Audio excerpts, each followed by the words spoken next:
Hello, people of the internet. This is the part of your brain that likes to make garments from scratch. What have you done for me lately?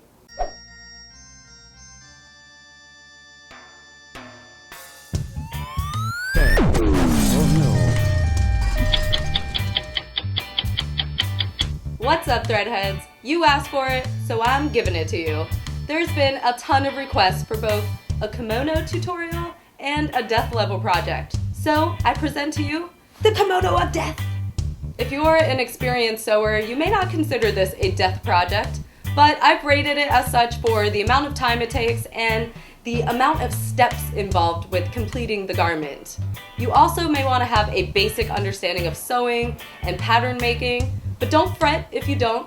You should check out my custom skirt course that I did over on Craft Division. There's a bunch of information about how to draft patterns and transfer them onto fabric, and also sewing them together, so I would definitely check that out first. Now, you may be saying to yourself, this isn't a traditional kimono, this is a kimono, a kimono. And you're right. If you want a traditional kimono, I suggest you either buy one from a Japanese kimono maker, or you study under a Japanese kimono maker on how to make your own. This one that I'm going to show you how to make is more fashion inspired. It really invokes the spirit of the 1920s, but also can be super casual when paired with a pair of cut-off shorts and a cut-up shirt. The possibilities are endless. Alright, down to business. The first thing you need to do is take some measurements and map out your pattern pieces. We're going to start with the back pattern piece. First, take your back length measurement starting at the base of the neck, extending to whatever length you want, plus an inch for seam allowance. On your map, this measurement will be points A to B, and this will be the center back line of your garment. Now measure from the back base of the neck to the side of your neck. This will be point C. Point C lies 2 inches above point A and out the amount you measured plus an inch for seam allowance. This line should also be rounded slightly. Next, measure from the side of the neck to the shoulder. This will be point D.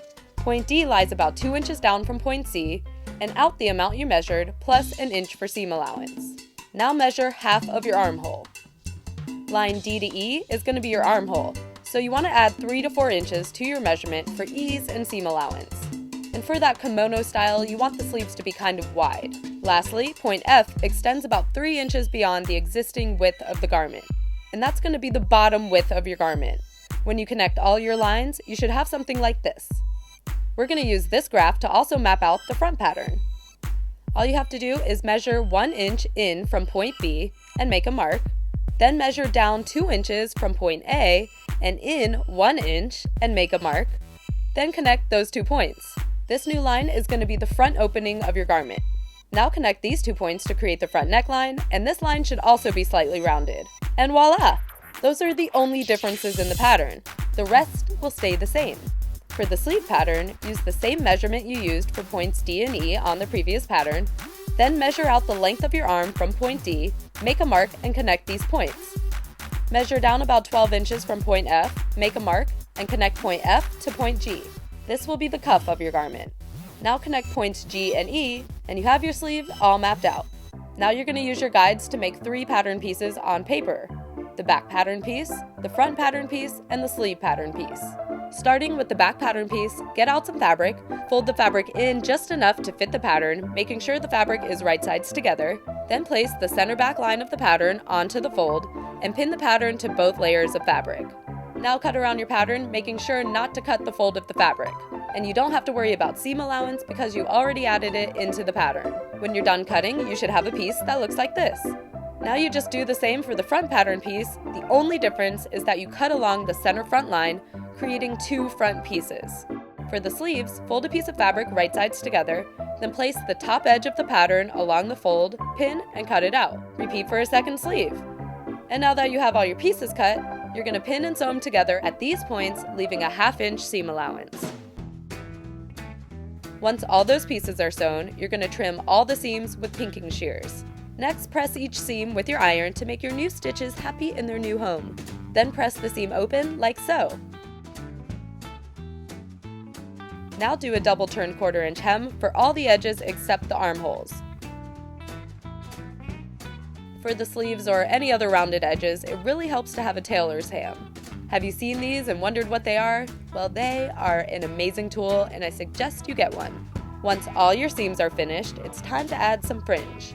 You may recognize this fringe from this video I did a while back. I have a ton left over, and you only need about 1.5 yards for this project. Starting with the sleeves, pin fringe to the inside of the hem like so, then sew it on following the stitch line you created sewing your hem. You're also going to want to press that stitch line as well. Next, pin your sleeve to your armhole right sides together and sew together, leaving a 1/2 inch seam allowance. Repeat for the other sleeve and make sure to finish and press that seam as well. Now just add fringe down both sides of the front opening and you are done. You can style this Gatsby style with long necklaces and a cloche hat, or Gypsy Junkie style with a cut tee, cut off shorts, and my DIY crystal pendant. And here's a creepy shot to show the arms in action. I am in love with this garment. I plan on making one in all black also because I'm kind of obsessed with wearing black, in case you can't tell. Yeah.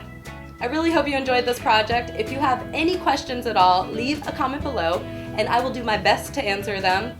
Also, make sure to subscribe because we have a whole ton of DIY goodness coming your way and you don't want to miss out. Till next time.